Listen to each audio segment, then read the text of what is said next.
Just be glad for all you have that's in today. Hey everyone, Connie here, and welcome to my blind reaction to parts 9, 10, and 11 of A Critique of Outlast by Milo.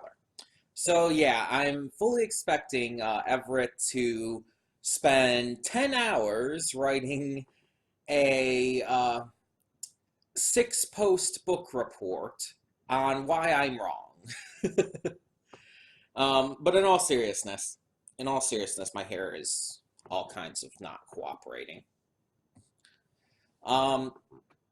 Yeah, I'm excited to finish this. This series has been enjoyable to watch, I can say. Like, obviously, as you guys know from watching this, I do disagree with a lot of Mauler's points. And a lot of it I do not understand his point of view on. But it's interesting to hear his point of view because I think I've said it before in one of these videos, maybe multiple, that I don't watch a lot of reviews and stuff for games, anime, cartoons, movies, etc. For people who are just so adamantly disagreeing with my perspective. And it's not that I'm against people having a different perspective than me. No, I actually encourage people to form their own opinions. My thing is, I don't find it entertaining to watch a review or whatnot when it's so drastically different from my point of view, because I end up getting upset a lot of the time. I end up getting upset because when I'm trying to watch it, I just am arguing with the screen,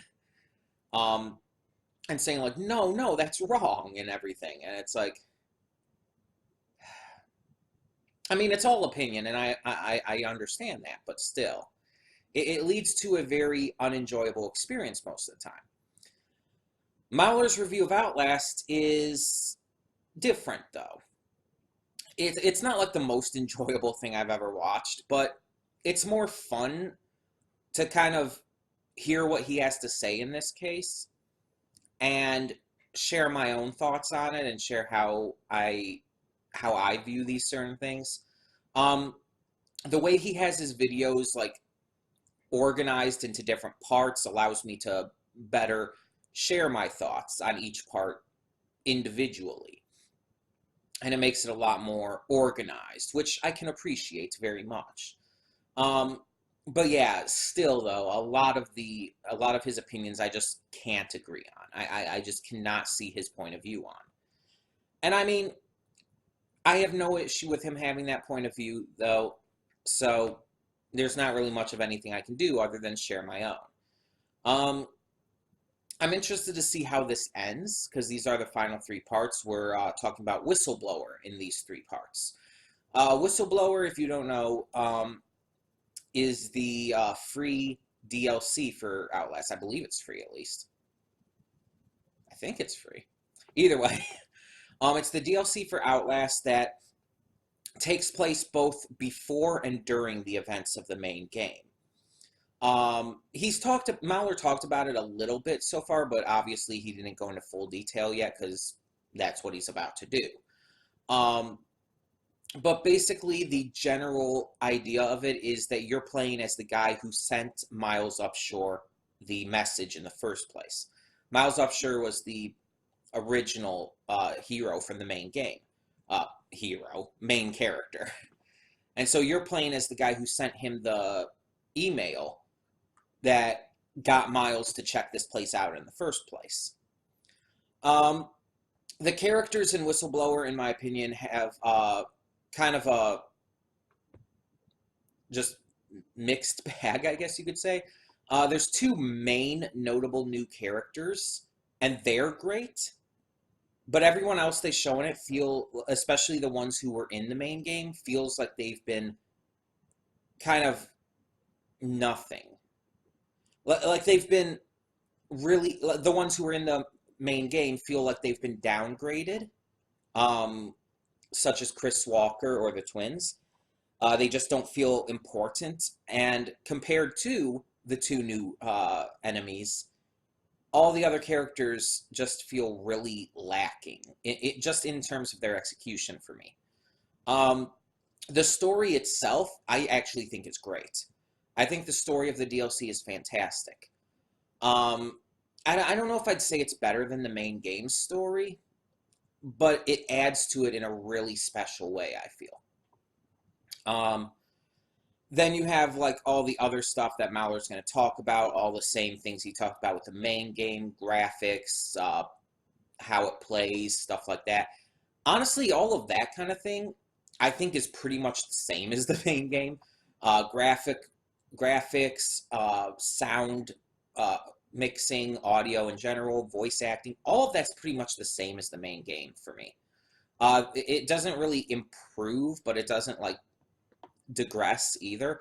The story and the characters, in my eyes, are really the only big three things to really talk about with the DLC. So I'm really curious as how what he's going to say in regards to the other stuff.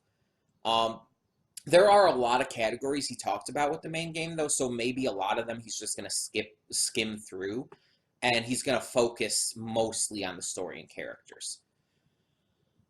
Um, and because it's a horror game, I want to mention, is it scarier in any way than the main game? The main game I found to be scary in terms of just the situational stuff you were put into and all, and just the way scenes were set up, the enemies themselves, yada yada. I've talked about all this in previous parts. Um, the DLC has a couple things that I would say are pretty scary. The main bad guy in the DLC, for example, well, I guess one of the main bad guys, the main variant that you are, I guess you could say, facing, he terrifies me because he's probably one of the most realistic variants in the entire Outlast game. I'm not counting Outlast 2 because I'm not counting Outlast 2.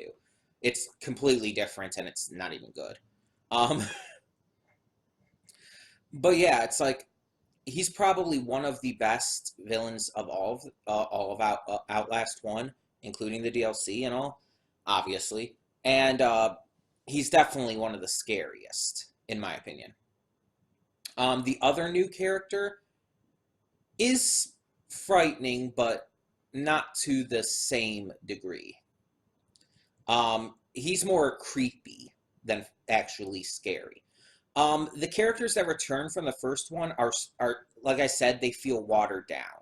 They're not as scary by any means, and they just don't have the same impact as they had in the main game. And again, the audio and visual cues and all of that, that's all pretty much the same. So all of that still affects me as the player or viewer or whatever in the same way as it did in the main game. So no real differences there. But yeah, I'm definitely interested to hear what he has to say for this. And yeah, this is the final one. I'm doing these final three parts together just because I think it'll be best to kind of wrap this up. And we'll move on from there and see what else we have going for the future.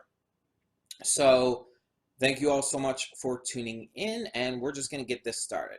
When the screen fades to black, pause this redirect and go to the description below.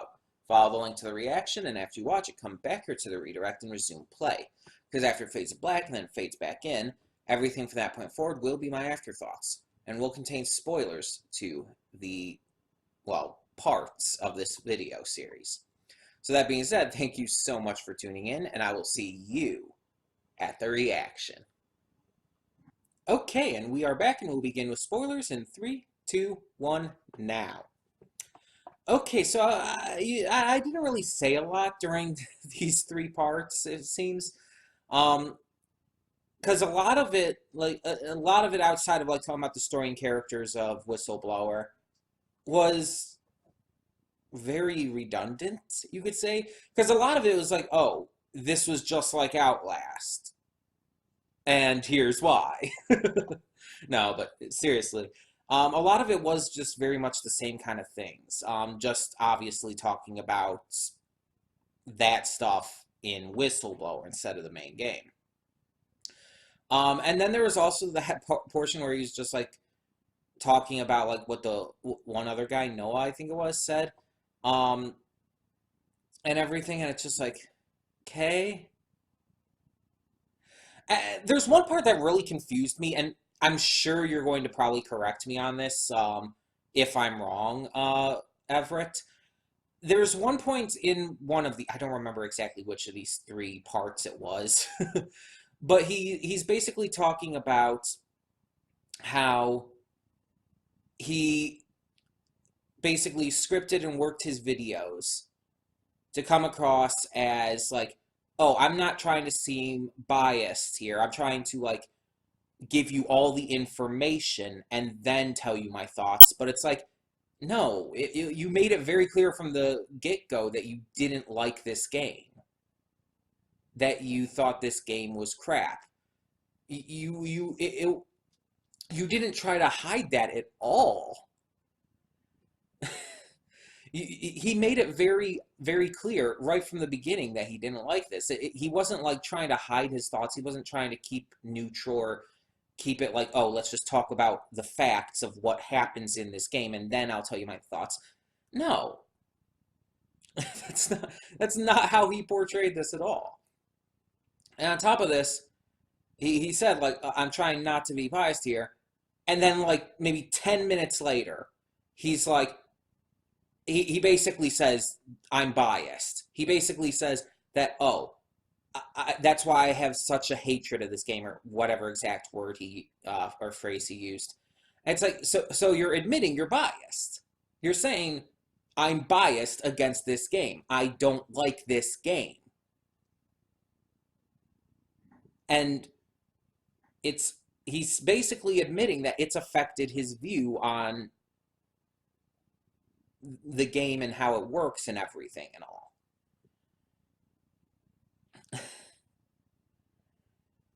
It just seemed really like hypocritical to me. Like he was going back on what he was saying.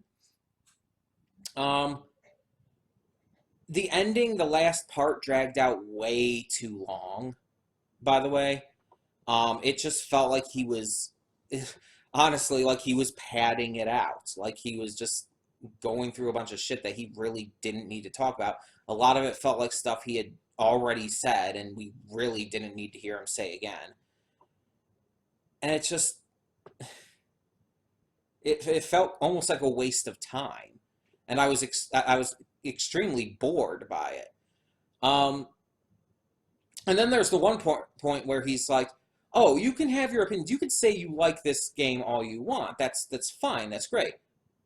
But I get angry if people say that they like this game and thought Amnesia was boring. It's like, okay, that's fine if you like get upset that your favorite horror game, that some people find it boring and all. Like, fine, whatever.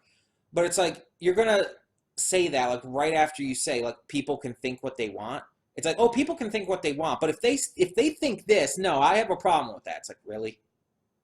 Like, I'm not even complaining that he believes that, or or he does get upset when people think that or whatnot. I'm just saying, like, he really did not need to say that there. It just came across as not really contradictory, but like he was going back on exactly what he's, I guess you could say contradictory. Because again, it's basically like he said, you can think what you want about this game. You can love this game all you want. But I don't like it when people say this. And it's like, really? And it's like, and I mentioned in that, it's like, oh, that's exactly what I thought. I love Outlast. I think it's a great game. It's not the best game. It does have its problems. I've mentioned those in past videos and whatnot. I've agreed with Milo on quite a few points. It definitely has its problems, but I still think it's a great game. I still think it's an enjoyable game. And I still think Amnesia is excessively boring, whether I'm watching someone else play it or playing it myself. And yes, Amnesia is scary, but that doesn't mean it's not boring.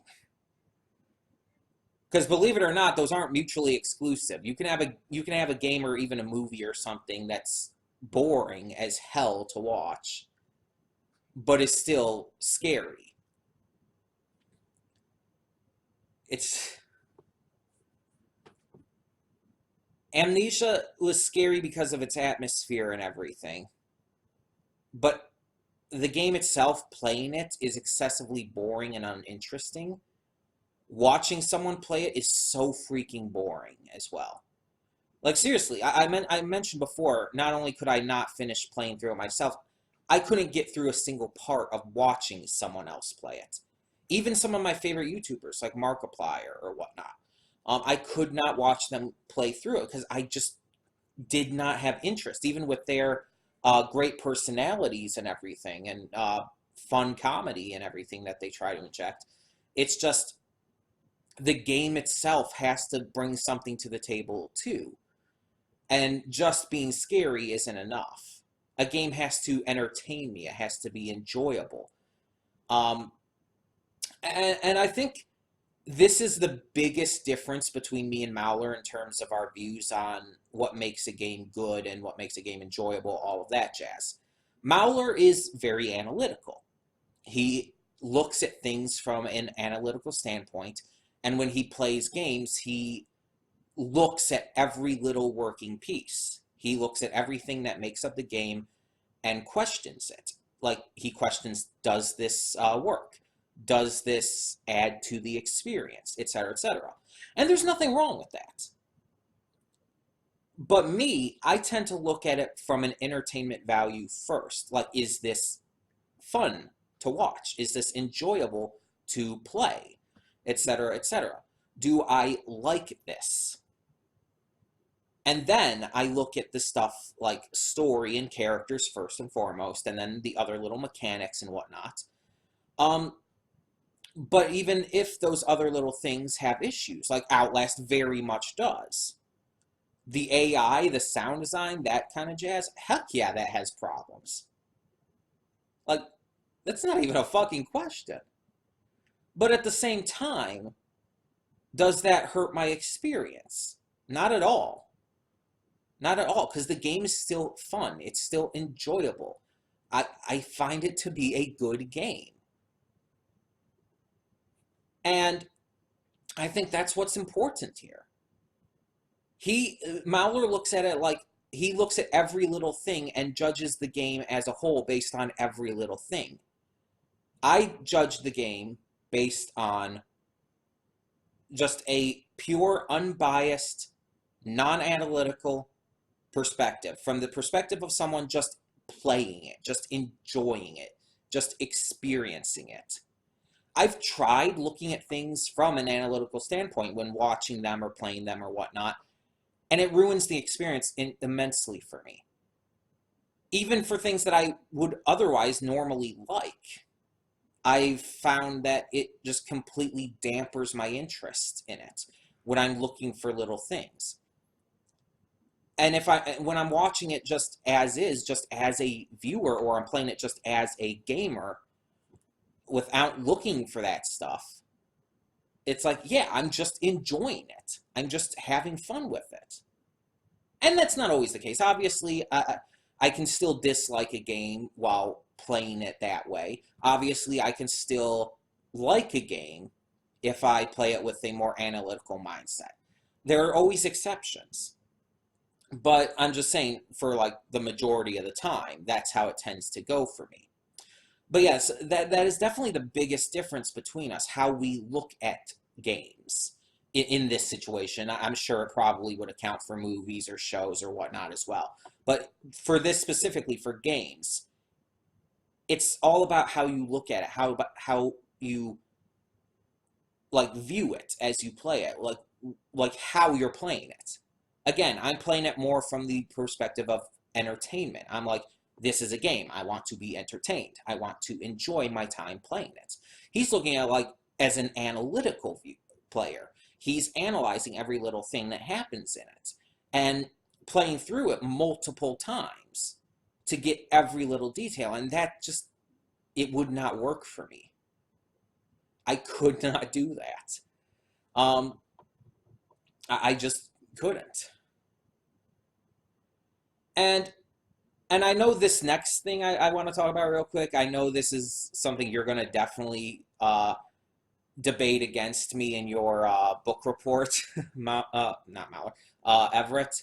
But I have to say it here because he makes a point, and I think it's the last of these three parts here. He says that it's like you can enjoy the game all you want, but if it's still a bad game, it's still a bad game, basically. That's obviously not exactly what he said, but basically what he's saying is that there's a difference between the quality of the game and whether or not you enjoy it. And the thing is, I agree with that. There is a difference between a game's quality and your just general enjoyment of it. But he also kind of basically implies that a game's quality is still objective fact. And that's where I have the problem. And I know me and you have already debated over objectivity and subjectivity before, Everett, but just to say it again here and everything, I do not believe that in terms of quality and in terms of how you view something, like a piece of media specifically, can be seen as objective. I do not believe that you can look at, like, for example, the story of this game and say that it is objectively good or bad. I don't believe you can look at the characters of this game and say whether or not the characters are objectively good or bad based on how they're presented and written and stuff. Now, mechanics is a different factor, because mechanics is something that is not really a viewpoint thing. It's not really about having an opinion. Like lighting and stuff. It's like, well, okay, lighting's a bad example because some people find different lightings good and bad. But like, how do I put this? Because like, as an example with the lighting, like let's say the poor lighting, someone actually finds that to be really helpful to the atmosphere of the game, and another person finds it to be distracting and takes you out of the immersion. Both points of view are equally valid on that. And that is why that would be viewed as subjective. But like saying something like, oh, this texture is broken. There's like a little spot here where the texture is broken and everything. That's objective. Because it's like, that's something that's not just like, that's my viewpoint. No, there's like a broken texture here. Stuff like that. That's what I'm trying to get across here. There are things within this game and within any game that it's like, yeah, that would be objective. But the overall like quality of a game and quality of these different points of a game is all based on like what a person finds to be good or bad. And that's separate from just general enjoyment. Like I said, something like with lighting or whatever, graphical style. Someone might find the graphics of Super Mario Bros. 3 to be better than the graphics of Super Mario 3D World, just as an example. And that's perfectly valid. If they find those graphics to be better, then that is perfectly valid. And the same goes for the vice versa. The point I'm trying to make here is that all of this that Mallard has said here, pretty much, all of these thoughts and everything, all of his viewpoints here are his viewpoints, and he's entitled to them, he's allowed to them, but they are just that. They are his viewpoints, his opinions, his subjective thoughts. And there's parts I agree with him on. There's also parts I disagree with him on. And parts of this, and parts that I have agreed with him on, I've heard other people disagree on those points. And points I've disagreed with him on, I've heard perspectives from both sides. And all of that is valid. So when I say like, oh, I love this game and I find Amnesia to be excessively boring and stuff, that's just my opinion, and it doesn't really matter in the long run to how anyone else views the games. So really, it doesn't matter to what I think of Mauler's view of this game either. The only reason I'm doing this, I mean, outside of just it being a donation request, um, is to share my own thoughts, to give my own opinion. Because one, I just admittedly like doing that. I like to share my thoughts on things. I like to get my opinion and viewpoints out there. I just enjoy doing that. And two, because it gets people to talk. These debates I've had in these comments, these book reports by Everett, like they've been interesting. And even though I really, really do not like debating, because it actually just really like drains my energy and mood, um, I've gotten to like express my thoughts and hear Everett's thoughts through it and get to kind of discuss back and forth. And it gets people, like I said, it gets people talking. And that's always a good thing. I mean, unless what they're talking about is really, really bad and shouldn't just know. Yeah. um, but you know what I mean. You know what I mean. In terms of this kind of media and sharing your opinions and thoughts on it. Yeah, overall thoughts, just to end this off though, I really love Outlast. Again, it's not the greatest horror game by any means. I wouldn't even say it's top 3 material. I don't even know if I'd say it's top 5 material. But I definitely enjoy it. I think it's a great game. I think that it's super interesting, super enjoyable, keeps me invested and immersed the entire time. And I've had fun both playing it and seeing other people play it. And I've done so many, many, many times. Amnesia, I could not play through once, all the way through. I could not watch even a single part of someone else's Let's Play of Amnesia, because it was just that immensely boring and uninteresting to me. And I just did not care about anything that was happening. The scares were good, but that's all I can say positive about Amnesia. The scares were good, and I guess maybe the visuals are serviceable, if not extremely uninteresting. Yeah, it's all opinion. It's all your own personal perspective. If you disagree on something, you disagree on something. If you agree with something, you agree with something. Cool. But don't be afraid to share those thoughts. Speak up. When you hear someone say something you disagree with, say so. Don't be rude about it, but say so. If you hear someone say something you do agree with, feel free to say so and feel free to say why. There's nothing wrong with sharing your opinion and sharing your thoughts.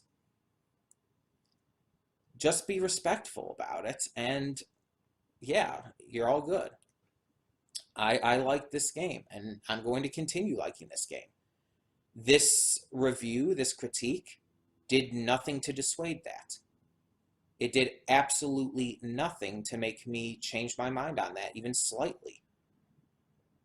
It didn't even make me like the game less. It didn't open my eyes to the problems of this game and make me more critical of it, or make me less, or make me enjoy it to any smaller degree. My opinion on Outlast has not changed a single bit since before I started this series. And I really did not believe it would. I gave the series a fair shot and everything, and I know it wasn't even necessarily trying to change my mind. I was just sharing an opinion for Mauler, but yeah, I'm just saying. My opinion on the game is exactly the same as where it was before I started the series, and it's probably going to remain the same. But yeah, either way, tell me your thoughts on Outlast and on the critique of Outlast series by Mauler down in the comments below. I await your book report, Everett. Why did your name escape me for a second there? I await your book report, and thank you so much, everyone, for tuning in. For now, I'm Connie, and I'm signing off. See y'all next time. And though you've come through many obstacles,